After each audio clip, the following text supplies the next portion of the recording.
The question is, as a creative and festival head, what responsibilities does it entail for an Alden Richards to do? Thank you for that mind-boggling question, Lejo. It's not really, for modesty aside, hindi naman na din po ako bago when it comes to content creation. I've been part of several live events, several series, several movies that my company already produced. So I think that's, yun kasi yung lifeline ng kumpanya namin. Doon kami nabubuhay, doon kami na-excite.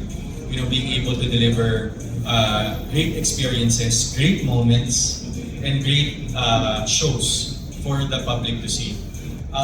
Right now, this is very challenging for me because the performers, hindi po ako nag-overhype or anything. The lineup for this concert is really huge. Kasi kung before, I'm going back to my experience during the Eraserheads concert. Isang band lang sila eh. So technically, we just revolve around the idea of how Eraserheads is known from the past and the present. So dun lang umikot yung conceptualization. But right now, these are 14 to 15 performers yata. And each performer has different backgrounds, different stories, different genres of songs and performances.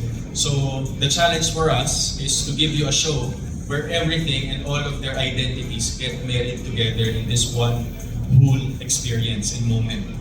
So I'm very excited for this, Andami. I mean, right now talking to the creative team about this is it's gonna be a challenging task for all of us. Hindi lang naman ako to eh. I mean, of course, with IME, with of course, ang director namin, si Nico.